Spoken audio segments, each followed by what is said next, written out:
Bonjour, dans cette nouvelle vidéo, on va essayer de comprendre quelle est la différence entre apprendre et mémoriser.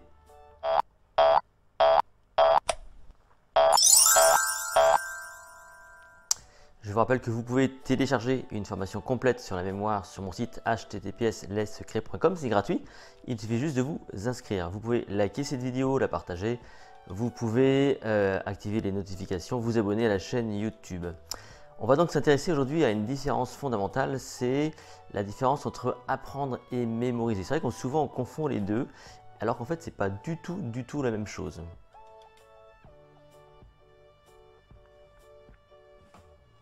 Alors quand je dis que c'est pas du tout la même chose, c'est pas tout à fait vrai. Évidemment, la mémoire, c'est ce qui permet d'apprendre. C'est ça qu'il faut bien comprendre. Mais vous avez déjà vécu ça. Vous êtes en classe, vous êtes à l'école, vous êtes scolarisé, vous avez des enfants qui sont scolarisés et vous avez le sentiment de mémoriser des choses, vos leçons, et puis vous passez l'examen écrit, vous passez la leçon, la récitation, et quelques temps plus tard, vous ne vous souvenez plus de rien. Moi, souvent, c'est ce qui m'est demandé. J'ai des élèves des fois qui m'appellent et qui me demandent mais comment est-ce que je fais pour apprendre dans l'esprit, et dans l'idée, c'est quoi? C'est de mémoriser sur du long terme une leçon. J'avais l'autre jour une jeune fille de 20 ans, donc une jeune quoi, qui me disait comme ça, voilà, moi j'ai le sentiment de ne pas être capable d'apprendre. Je mémorise mes leçons, j'apprends mes leçons et après voilà, je les oublie. Et ça, c'est vrai que c'est quelque chose de très commun parce que dans ces cas-là, on est face à ce qu'on appelle le bachotage. Le bachotage, c'est l'art et la manière donc de mémoriser pour un temps précis. Souvent, c'est le lendemain. Et puis, une fois que l'examen il est passé, on n'en a plus besoin. Voilà, donc c'est un peu ça le problème. Donc, l'école, quelque part, quand on est en classe, c'est vrai que tout ça, l'école, c'est sans doute un endroit qui favorise non pas l'apprentissage, contrairement à ce qu'on peut croire, mais bien la mémorisation. Il faut que je vous raconte une anecdote. Il y a quelque temps, j'étais en intervention devant des enseignants, des professeurs de collège et de lycée. Et j'avais 2 heures avec ces personnes-là et on me demandait comme ça, il y a une personne qui me demande comme ça, mais dites-moi, qu'est-ce que je peux faire pour aider mes élèves à apprendre les mathématiques?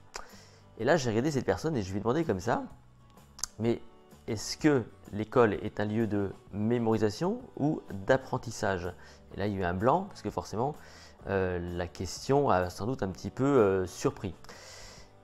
L'idée, c'est vraiment de se dire que mémoriser, c'est l'art et la manière de maintenir une information pour la restituer. Alors qu'apprendre, c'est un petit peu plus subtil que ça.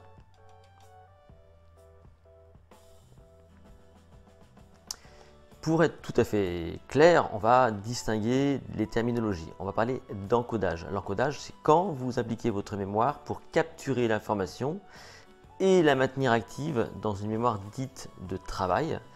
Et on va plutôt partir du principe que l'encodage, c'est une mémoire à court terme. Voilà, on encode l'information sur une mémoire à court terme. On peut imaginer que lorsqu'on fait un travail de bachotage, lorsqu'on répète les informations la veille pour le lendemain, on est plutôt dans l'encodage. On va tenter de maintenir l'information active suffisamment longtemps pour la restituer le jour J.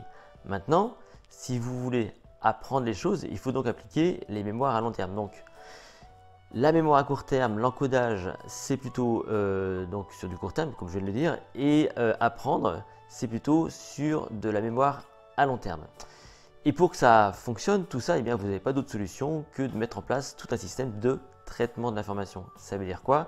Ça veut dire que si vous voulez avoir une chance pour qu'un jour l'information que vous avez en tête soit vraiment apprise et donc intégrée dans une mémoire à long terme, eh bien, vous devez faire tout un travail de lien entre les différentes notions. C'est-à-dire lire et relire ne va pas suffire, ça ne va pas suffire ça, de lire et relire. Il faut absolument que vous ayez un travail de fond où vous devez faire appel à vos anciennes connaissances, les relier entre elles, les appliquer dans différents exercices ou différents contextes de votre quotidien pour qu'à un moment donné, eh bien, vous ayez cette sensation que l'information soit acquise. Il y a une appropriation. Donc ça ne peut pas suffire si vous voulez de lire, de relire et de répéter, de répéter. La preuve, c'est que vous avez certainement appris par cœur des leçons quand vous étiez jeune enfant et qu'aujourd'hui vous ne les savez plus du tout. Par contre, vous savez toujours conduire, vous savez faire du vélo, vous connaissez vos tables de multiplication que vous avez vraiment apprises, c'est-à-dire que vous avez non seulement mémorisé, encodé, mais appliqué à différents moments de votre vie dans différentes situations. Et c'est là qu'on parle donc d'apprentissage, tout simplement. Pour terminer, donc la mémoire, c'est la faculté qui permet d'apprendre. Là-dessus, on est vraiment d'accord. Mais mémoriser, c'est d'abord la fonction qui permet de capturer de l'information pour la restituer à un instant T. Quand on apprend, réellement, eh bien, on change, on n'est plus tout à fait la même personne. Donc apprendre, ça implique un changement de comportement, alors que mémoriser, ça sert à retenir pour restituer. Les deux sont liés.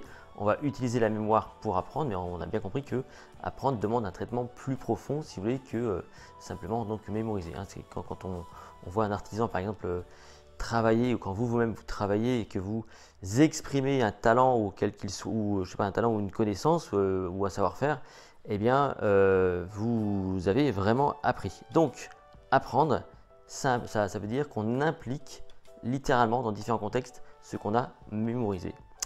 Si cette vidéo vous a plu, n'hésitez pas à la liker, à la partager. Vous pouvez me retrouver sur mon site https://lessecrets.com et profiter d'informations gratuites sur la mémoire que je vous propose. Quant à nous, eh bien, on se retrouve dans une toute prochaine vidéo.